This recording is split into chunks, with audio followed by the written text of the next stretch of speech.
I don't know who needs to hear this, but you within yourself carry that ray of light that is important to lit up your life. आपके खुद के अंदर वो चमक की किरण है जो आपकी जिंदगी को रोशन करती है।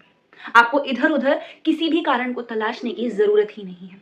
लेकिन फिर भी कभी कभी लाइफ ना बहुत डार्क लगने लगती है, स्पेशली तब जब कोई एक ऐसी चीज हमसे छिन जाए जिससे हम बहुत ज्यादा अटैच्ड हैं, जिस पर हम डिपेंडेंट हैं।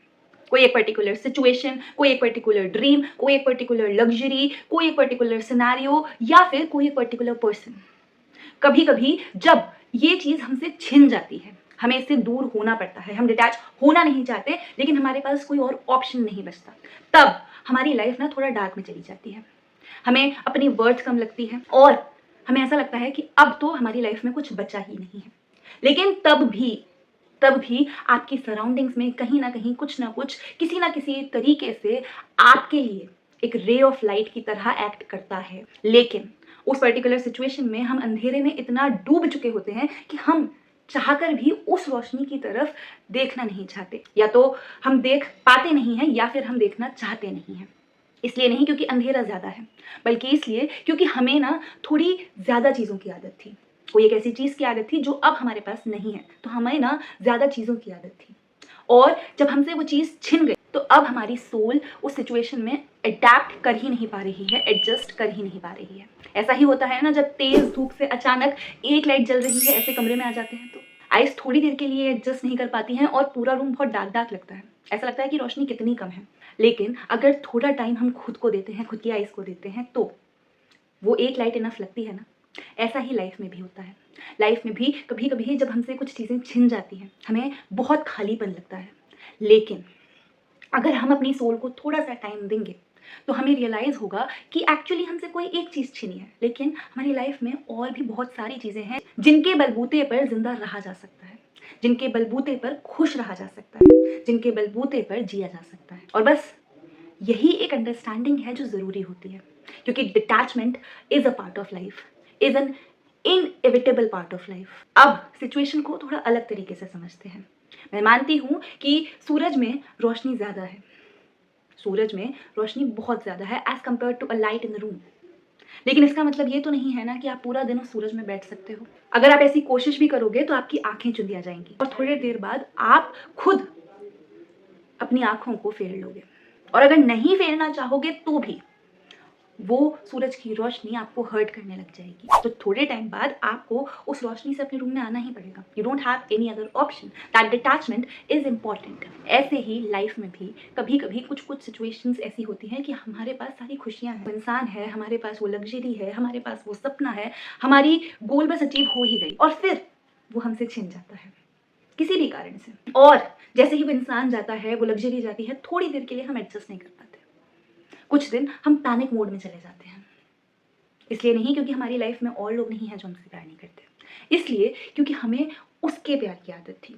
इसलिए नहीं क्योंकि हमारे पास और लग्जरीज नहीं है, बल्कि इसलिए क्योंकि हमें उस लग्जरी की आदत थी और थोड़े टाइम के लिए हम एडजस्ट कर नहीं पाते, चेंज को अडेप्ट नहीं कर पाते। बट यू नो व्हाट, अगर आप उस वक्त उस सिचुएशन से, उस लग्जरी से, उस पर्सन से डिटैच नहीं होते तो कहीं ना कहीं वो लग्जरी, वो सिचुएशन, वो पर्सन आपको हर्ट कर रहा होता। जैसे आप अगर कंटिन्यू सन को देखोगे तो सन की लाइट भी आपको हर्ट करेंगी।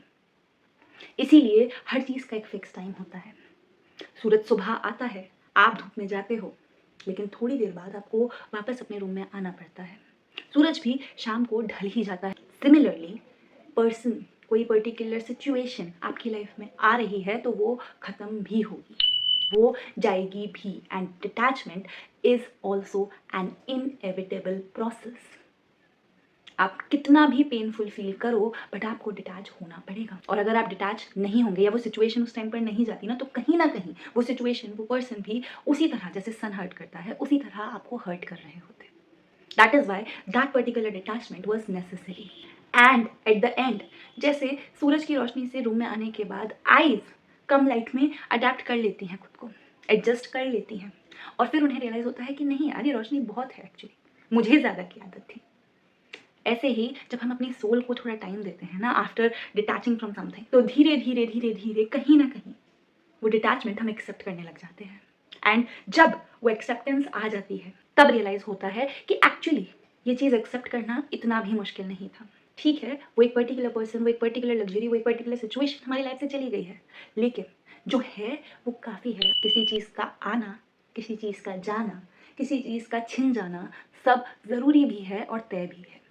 हाँ, कभी-कभी वो चीज़ थोड़ा-सा दर्द दे सकती है। It might be painful, but honestly it is necessary. And honestly किसी चीज़ का चले जाने का मतलब ये नहीं है कि वो आपकी लाइफ को अंधकार में कर गया। जिस रोशनी की आपको ज़रूरत है वो आपकी सराउंडिंग्स में है। वो रोशनी कहीं ना कहीं आपके खुद के अंदर भी है। अगर आपको सराउंडिंग्स में कुछ नहीं भी मिलेगा ना, तो भी थोड़े टाइम बाद आपकी सोल खुद ब खुद चीज़ों को एक्सेप्ट करके और खुश रहना सीख लेगी। बस खुद को टाइम दो और हिम्मत मत हारो। जो चीज़ ज़्यादा इम्पॉर्टेंट है, जो चीज़ ज़्यादा पॉसिबल है, उस चीज़ पर ध्यान दो। And that is the way to accept detachments, to accept the process of life and to go with the flow.